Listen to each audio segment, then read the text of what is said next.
I adore the idea of the anthology game, a game where there are several stories about different ideas that come together thematically. Live Alive, of course, is my favorite of this, though Pathologic comes quite close.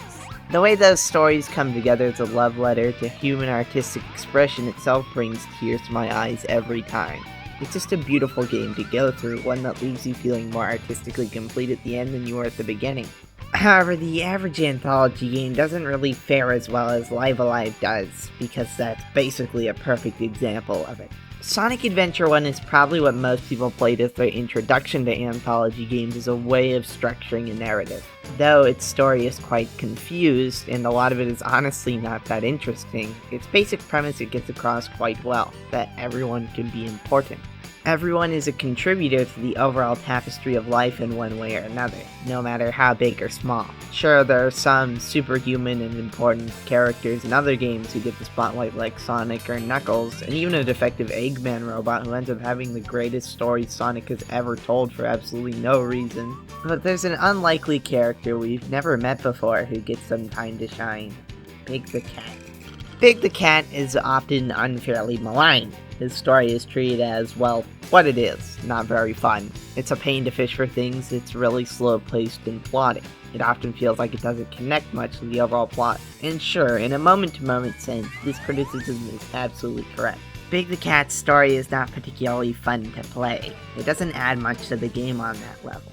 But narratively speaking, Big the Cat is the thematic core of this game. Sonic Adventure is a story about how anyone can become helpful, how even the smallest people can be important to a grander cause. Tails, someone who has relied on Sonic his whole life, has an entire story dedicated in getting more confidence, even if its execution wasn't the best.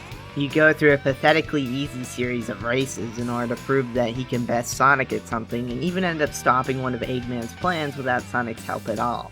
Amy's tale is about her being able to fend for herself against the robots that pursue her, which again wasn't executed in a particularly great way, but still a story of someone normally in the background going into a more important role. She eventually does fight back against the robot formally, even if she could already beat it up in her levels pretty easily. Big the Cat, on the other hand, is a character that we've literally never met before and has no connections to any pre-established Sonic concepts.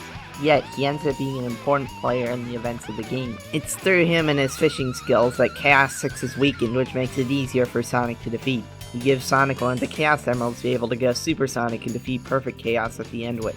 Even though his gameplay isn't fun and he's just a normal person without grandiose ambition, only to find his friend, he still ends up contributing in a major way. There's a web here. Everyone is important, even the slow cat that most players don't like. I feel like Sonic Adventure is a highly misunderstood game. It's one that's often framed as a broken mess with a convoluted story that doesn't make any sense. However, I think there's more to it than that.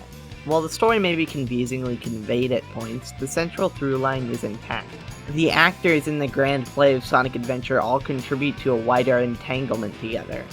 A collectivist whole that cannot function without all of its constituents. Even if one of them is just a cat that fishes on the surface. This has been Arcade Everlasting, who says that the anthology game community does not claim Octopath Traveler, signing off. Thank you for watching.